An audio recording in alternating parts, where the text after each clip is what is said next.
¿Tamaño tiene, Pavel? Una pregunta que le hago a todos los economistas, amigos míos, pocas veces se lo hago en el aire, no sé cómo tú lo puedas manejar. ¿Qué tamaño tiene la economía ilegal en la República Dominicana en términos proporcionales? Precisamente por ser ilegal no es posible dar una cifra muy precisa. Yo no tengo idea. Se presume que en los últimos años, igual que en el resto de esta parte de América Latina y el Caribe, ha crecido. Eso es lo que se presume, porque la importancia de la región, por ejemplo, para el tráfico de drogas ilegales, ha crecido, se ha fortalecido. Entonces se supone que derrama bastantes recursos en la economía, pero tener una cifra no es posible tenerla. Por lo menos con el instrumental relativamente tradicional que yo manejo. Habría que desarrollar otros instrumentos o trabajar sobre el tema. ¿Y cuál es el tamaño de la economía dominicana? Bueno, el PIB, vamos a ver. Bueno, es una economía, si mal no recuerdo, estamos hablando de 2 mil millones de pesos dominicanos, 2 billones de pesos dominicanos. No recuerdo cuánto es la cifra en términos de dólares, pero debe ser una economía quizás de 40 mil millones de dólares de Producto Interno Bruto, pero no tengo la presión. Pero es probablemente una de las economías más grandes de Centroamérica y el Caribe. Quizás Guatemala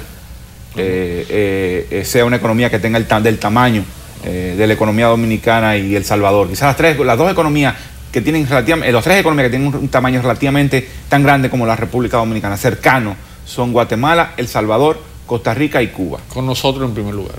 Y es probable que la República Dominicana esté bastante alto en ese. La prensa local en Guatemala, en El Salvador, le llama potencia económica del Caribe y Centroamérica a la República Dominicana, y uno no sabe de qué fuente productiva están hablando. Bueno, las cifras oficiales, otra vez, de crecimiento del Producto Interno Bruto, y eso es muy importante, este tema de la cifra de crecimiento del Producto Interno Bruto, porque de ahí tú estimas, por ejemplo, la presión fiscal o la presión tributaria. Dice que la presión tributaria en la República Dominicana es relativamente baja, y yo estoy de acuerdo con eso, y estaba de acuerdo con eso aún antes de que cayera, y se ha dicho que ha caído. Pero bueno, hay una discusión de por qué ha caído la cifra. Ciertamente se han caído las recaudaciones respecto a lo previsto, pero también es cierto que el denominador, como llamamos los economistas, ha subido mucho. Es decir, se divide el total de las recaudaciones sobre el tamaño de la economía. Si ese tamaño de la economía, medido por el crecimiento del Producto Interno Bruto, crece muy rápido, a tasas muy altas, entonces tu presión total, el peso del Estado en la economía va a ser menor. Es decir, el numerador crece lentamente, y el denominador, el numerador que te lo da la cifra de la Dirección de Impuestos, la Dirección de Aduanas y otras fuentes recaudatorias, ese número que es factual, que no es un estimado, sino que es efectivamente cuánto ingresó al Estado por tributación, crece relativamente lento, pero el denominador, que es el Producto Interno Bruto, que es estimado a través de la metodología que usa el Banco Central, crece muy rápido. Entonces ese número va a reducirse, y es lo que está en parte lo que está pasando. Lo que ocurre, sin embargo, es que será baja, pero el ciudadano dominicano tiene una carga paralela que ¿Qué pasa con eso? Entonces, que los economistas, la carga está muy mal distribuida. A veces ustedes los economistas son muy parcos y por eso los sociólogos necesitamos más economía, pero ustedes los economistas, con todo el respeto, necesitan más sociología. A ver, sí. Usted, la lógica de los números lo envuelve y le encuentran cualquier solución a cualquier problema.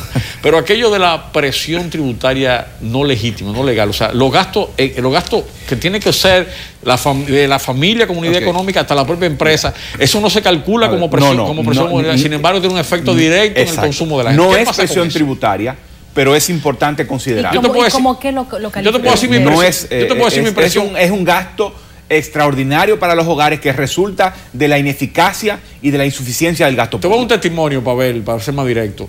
Mi gasto más fuerte es en educación de mis hijos. Claro. Tú no te imaginas lo fuerte que es para mí. El de todos y todas de los sectores medios que podemos pagar educación privada. Muy fuerte. Claro.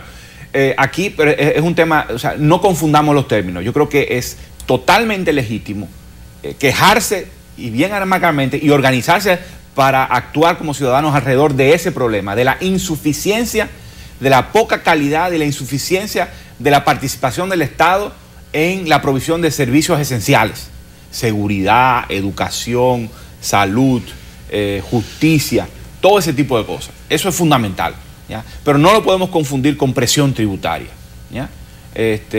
Lo que tenemos que hacer es hacer término técnico conceptual. Pero en cierta forma lo es. Porque si la educación funcionara en el Estado, claro, es una cosa pagar el colegio. Como consecuencia de la baja presión tributaria y como consecuencia de la mala calidad del gasto público, entonces hay una carga que se transfiere a los hogares que tienen que afrontar lo que debió de afrontar el Estado. Pero hay que considerar claramente que en parte eso se debe... Oculto. Eso es lo que se llama un impuesto oculto, tirado por abajo de la mesa. Tú tienes que pagar el colegio, tienes que comprar el agua.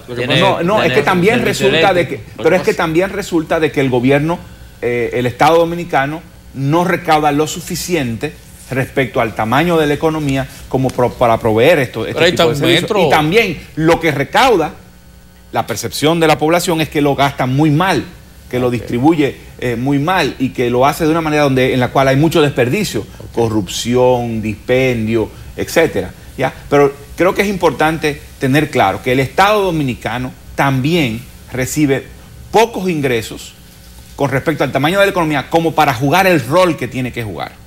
¿Ya?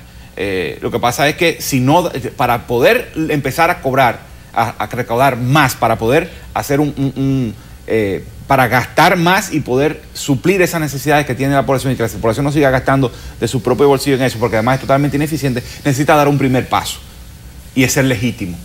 Y el problema es que el Estado dominicano no es legítimo, no tiene la legitimidad, quiero decir, no lo quiero decir en términos literales, sino que no tiene la legitimidad para cobrarle a nadie un centavo más de impuestos.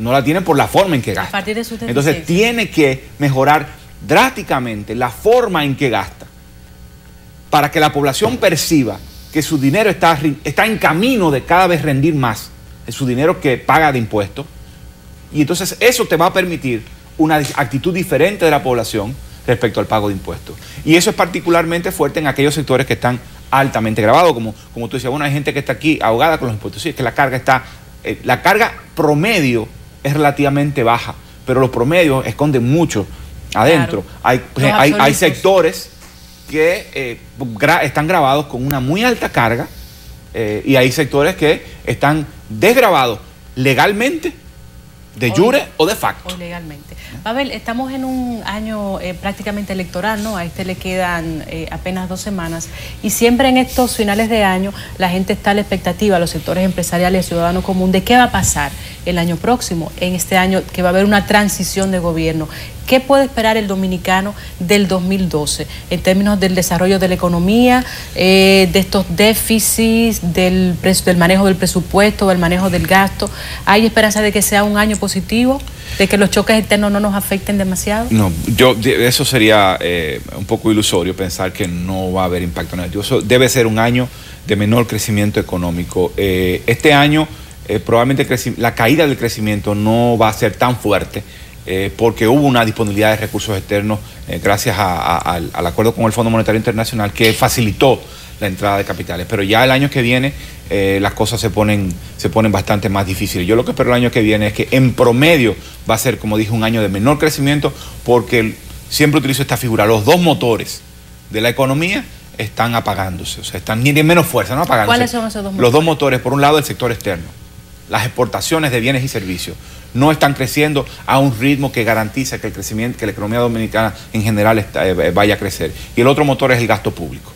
Y en ambos casos el sector externo se enfrenta, por una parte, a que la competitividad de las exportaciones es muy limitada, por todos los problemas productivos que conocemos, poca calificación de la mano de obra, el tema energético, problemas institucionales, problemas de infraestructura, ya. Y por un lado, y por otro lado, un ambiente externo muy difícil. Aunque yo debo decir también que probablemente la composición de la canasta de exportación dominicana puede verse menos afectada que la composición de la canasta de otros países, porque en muchos casos se trata de bienes relativamente básicos, no solo primarios, no procesados, sino también incluso los productos industriales que exportamos no son productos muy elaborados y por lo tanto puede ser que sean menos impactados por la recesión internacional. Por una parte, o por lo menos la recesión de los principales mercados de exportación. Por cierto, que eso nos llama la atención de la necesidad de diversificar. Tenemos todos los huevos en unas pocas canastas y esas pocas canastas están en recesión. Entonces, no hemos mirado suficientemente hacia Asia. Pero el presidente Fernández dio un primer paso con el tema de establecer relaciones más activas comerciales con la India, pero creo que hay que ser mucho más agresivo. Entonces, ese motor no va a estar funcionando muy fuertemente. Y luego está el motor del gasto público, que fue financiado en años recientes, y no está mal que haya sido así. Probablemente la crítica es el volumen de financiamiento. El otro motor ha sido financiado con deuda externa, pero ya también ese, incluso lo establece la carta de intención, ya eso está llegando a un límite. No se va a seguir financiando. Entramos en un periodo en el cual probablemente la República Dominicana, el Estado Dominicano, va a pagar más deuda, va a gastar más en pagando deuda de lo que recibe. Y eso es una situación que debería de ser una situación extraordinaria. O sea, un país en desarrollo no debería, o debería hacerlo en periodos muy particulares de tiempo, pagar más de lo que recibe, ser lo que llamamos los economistas portador neto de capitales. Entonces no va a tener financiamiento, va a tener que pagar más. Entonces el gasto total que va a poder hacer el Estado dentro de la economía, que es lo que activa el aparato productivo, también va a reducirse. Ahora, eso tiene dos periodos. Una primera parte del año, probablemente el gasto va a estar antes del 20 de mayo, probablemente en la lógica política tradicional, probablemente vas a tener un Estado mucho más activo, con una fuerte presión del partido, buscando evitar que haya ajuste fiscal en la primera parte del año, porque eso compromete al candidato oficialista. Entonces ahí vas a tener un activismo, pero luego, después del 20 de mayo va a venir un periodo de ajuste, y yo temo que va a ser un ajuste relativamente fuerte. ¿Es imperativo una reforma fiscal después de mayo? Probablemente el país se va a tener que abocar a una discusión profunda de una reestructuración de todo el aparato tributario. Pero esa discusión siempre se hace luego de un periodo de transición, y al final vamos a una reforma impositiva. Bueno, ¿en qué ha quedado eso de finalmente una reforma integral? fiscal integral? El problema es que tienes un gran actor ahí, que es los partidos políticos, que se resisten a una mayor transparencia del gasto público, que se resisten a que la sociedad ausculte cómo gasta. Mira todos los problemas que ha tenido la ley de acceso a la información pública para ser ejecutada, para que el Estado rinda cuentas a los ciudadanos que la solicitan. Incluso el propio presidente ha puesto objeciones a esa ley, respaldando la opacidad de algunos de sus funcionarios, aunque en otros casos no ha sido así. Hay que reconocerlo. Hemos tenido casos en los cuales ha sido mucho más abierto. Entonces tenemos unos partidos políticos que bloquean cualquier posibilidad de que el gasto público sea más transparente y se gaste con mayor calidad, porque el aparato político dominicano, buena parte de su financiamiento viene del propio Estado. Entonces, eso porque los cuadros políticos van al Estado. Entonces, digamos que tienen garantizado un empleo o un ingreso desde el Estado. Entonces, estarían, digamos, si hacen lo que deberían de hacer, estarían cerrando, reduciendo una fuente de financiamiento de ellos mismos. Entonces, ahí tenemos un problema. Entonces, la respuesta a eso es empoderamiento ciudadano. O sea, la única forma en que los partidos políticos, digamos, se disciplinen es si la propia sociedad lo disciplinan, y ellos forman parte de ese proceso.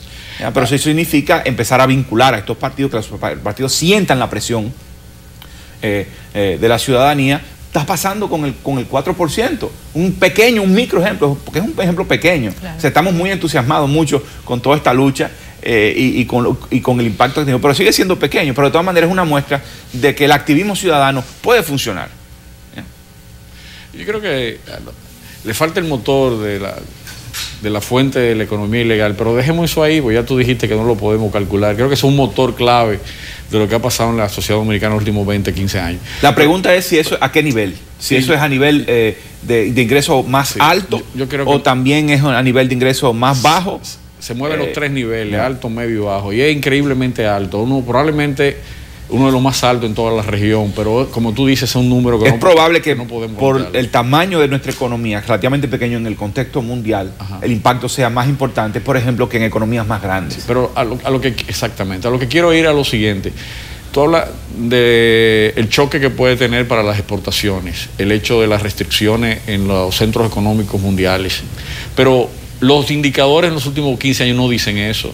Nosotros perdemos en el escenario internacional de todas maneras. Cuando las economías, estos centros económicos están convocando, pidiendo materias, etcétera, y ahí está en buena salud económica, nosotros también perdemos. Las exportaciones no crecen en Dominicana tampoco. O sea, ese impacto tampoco es decisivo. Segundo factor, lo que nosotros exportamos es de postre, una economía de postre. La economía de postre dominicana no tiene una crisis como la que se formula en los espacios de prensa y en los discursos tradicionales. La gente sigue consumiendo tabaco, sigue consumiendo ron, sigue consumiendo las cosas fundamentales que portamos nosotros. Yo digo esto, Pavel, para llamar la atención de que la clave está en la economía interna, la incapacidad de nosotros para adecuarnos, para competir. Somos una economía más grande de la región del Caribe y Centroamérica, indudablemente que así es. Sin embargo, perdemos frente a ellos en exportaciones. Nuestra exportación se reduce, la de Guatemala crece, la de Costa Rica crece, la de El Salvador crece. Es un problema interno. Si no nos vemos hacia adentro, sí, nunca vamos a poder ser competitivos ni afrontar. Y si los análisis económicos hacemos abstracción, como si estuviéramos, si no lo adaptamos a la realidad concreta dominicana, los análisis económicos no van a servir mucho. Yo estoy de acuerdo contigo en que el problema fundamental de la restricción externa dominicana, es decir, de la cantidad de divisas que genera, es la poca capacidad competitiva del aparato productivo dominicano para exportar, pero también para competir con las importaciones, porque también eso es un generador de divisas. Claro. Igualmente, entonces, porque te ahorra la divisa. Entonces, esa poca capacidad hace que cuando hay crecimiento económico en los centros económicos mundiales, las exportaciones no se expandan tan rápidamente como pudiesen expandirse y como pudiesen expandirse, especialmente si la composición de las exportaciones se moviesen hacia productos más elaborados. Correcto. Nos mantenemos, parte de la oferta exportadora dominicana, no toda, parte de la oferta exportadora dominicana es una oferta de exportación de bajo procesamiento. Entonces se trata de productos en los cuales no son dinámicos en el mercado internacional, exceptuando quizás algunos, ¿ya? No son dinámicos. Los productos no procesados no se mueven tan rápidamente en su demanda. Es decir, si usted aumenta su nivel de ingreso, ¿en qué usted consume cuando aumenta su nivel de ingreso? Usted no va a comprar más azúcar al supermercado, ¿no? Usted no va probablemente a comprar más arroz, usted va a comprar productos más elaborados. Entonces son productos que no responden a la dinámica económica, ¿no? Entonces esa falta de competitividad del aparato productivo hace que no estemos enganchados, digamos, a los elementos más dinámicos del mercado internacional. ¿Y esa falta de competitividad es solamente atribuida a las deficiencias del propio Estado dominicano o hay una responsabilidad del sector privado? Bueno, quizás es del aparato productivo en general. Sí, también tú puedes decir, mira, el empresariado dominicano no es un empresariado que ha sido lo suficientemente activo, agresivo, no tiene una mentalidad empresarial suficientemente fuerte. Bueno, pues eso también podría, pero es más difícil medir. Lo cierto es que tenemos lo cierto es que la política pública dominicana no se ha enfocado en el aparato productivo. Ni se ha enfocado en el aparato productivo y en los empleos, ni se ha enfocado en la gente. ¿Y entonces en qué se ha enfocado? Se ha enfocado en otros elementos. Por ejemplo, el Estado mismo, en la forma en que gasta el Estado, en los proyectos pienso que la acción pública del Estado ha estado más vinculada al interés de los propios partidos, antes que al interés de los sectores productivos o de la gente en general, porque esos sectores no están bien organizados y no representan una fuerza que obligue a los partidos en su gestión del Estado a cambiar y a pensar en estos sectores, ¿no? Entonces, hace una política, por ejemplo, las políticas de desarrollo productivo fueron abandonadas en los 80, con la ola neoliberal. Se entendió que la mejor política de desarrollo productivo era la no política. Era la libertad pura y simple, en el sentido más básico, más simple de la palabra, que era dejar, como dice, dejar de hacer, dejar pasar.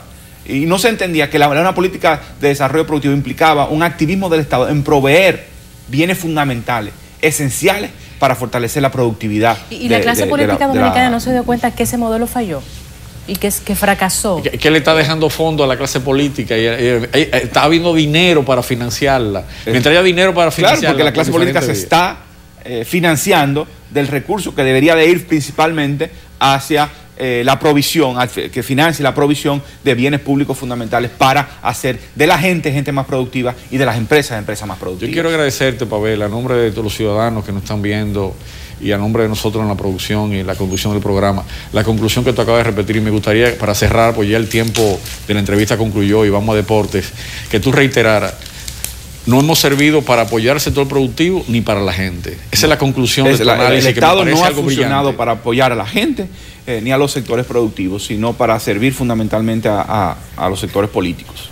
lamentablemente, escucharlo, ¿verdad?, a un final de año, pero ha sido así, esa es la historia dominicana, eso es lo que hay que romper en algún momento.